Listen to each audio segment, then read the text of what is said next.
565. Hi, and welcome to the audio commentary for my New Zealand 2012 dive video. These seatback monitor shots are of the flight progress used to illustrate where exactly I'm going. This is an Air New Zealand flight out of LAX, departing on a Saturday night and arriving Monday morning. And there's our first sight of land as we approach Auckland on the northern island of New Zealand.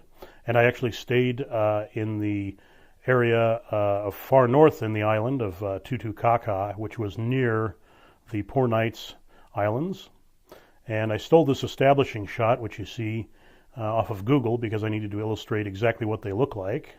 Didn't get that shot. So from the side you can see the profile, which appears to be legs, shielded torso, and head of a knight facing upward. And he was poor because he was not buried with his jewels, he was simply buried with his shield. This video is a mix of analog MiniDV, 16:9, a little bit of HTC EVO video, and SeaLife digital camera video. And there are these cave-like drive-throughs, if you like, in these islands. From what I understand, I've been told that Jacques Cousteau flew his helicopter diagonally through one of these little archways. The video is of a greater than 90% solar eclipse, and I specifically traveled to New Zealand for this eclipse that took place around 10 to 11 a.m. on the 14th of November.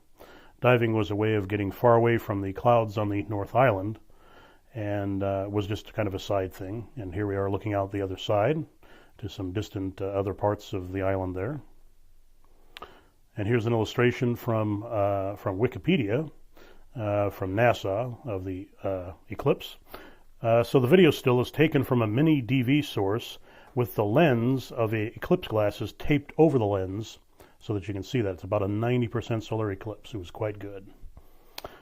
All right, here's the scuba dive proper, and you can see when it, I'm kind of dipping my head in the water trying to get my bearings as I go down there. If you notice up here that the red filter on the lens causes it to be all red on this side. Once we go down into the water, it will correct the color because it will prevent everything from crushing blue, which often happens. And right after we come down into the water here, we're looking up and we see these non-stinging jellyfish. So this is a well-preserved marine reserve park in northern New Zealand. And there were just these hundreds of these, absolutely beautiful, looking back up toward the boat with the sunlight up there. They were not stinging, as I said. They were just hanging in the water there. This dive was at a depth of 53 feet, and the water temperature was a very bone-chilling 59 degrees Fahrenheit. And here we are looking at another angle of the non-sting jellyfish. So what this video illustrates at this point is the tugging of the currents, the undercurrents, because here I'm moving to the left, and in a moment you'll see me move to the right, see? So the current really tugs at you.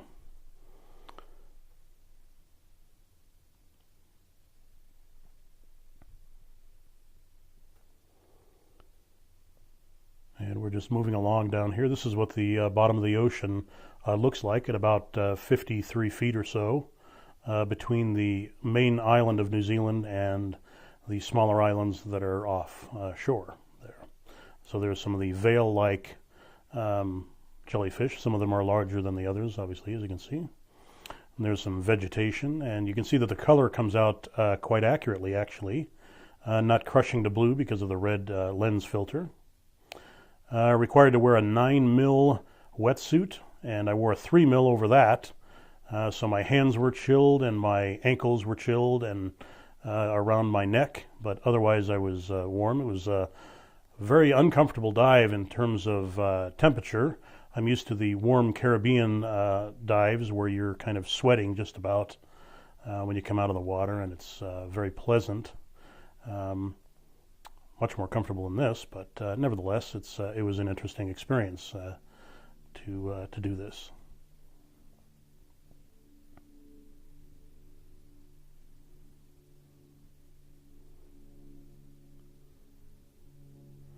And there's some more of the veil-like box jellyfish there.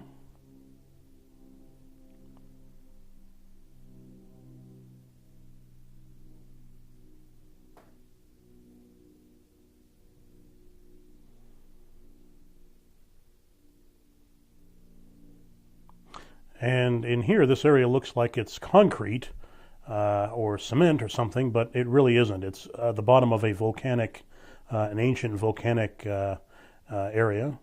And you can see all these black spiny sea urchins around, which I've got a close-up shot of there, very close as I could get to reasonably present that. You can see the different colors of the various greens and the other barnacles on the rocks down there. As I said, this is a very well preserved marine park. It's controlled in terms of, you take care of it and you don't fish there. Here's an eel, a very benign eel, just laying there, which I got a nice shot of here. This is, in fact, the second eel that I've seen so far in my dive experience.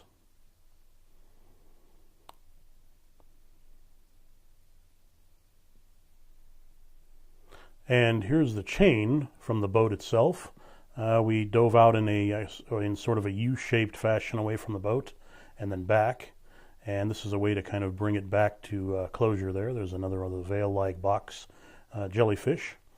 And as we depart the dive, as we end the dive and go back to the surface, I had to freeze on the boat to get a still shot of it as a way to end the video that way, with the red filter on it. And then we return to the beginning as a way of closure, and that's it. Thanks very much for watching and listening. I hope you've enjoyed it.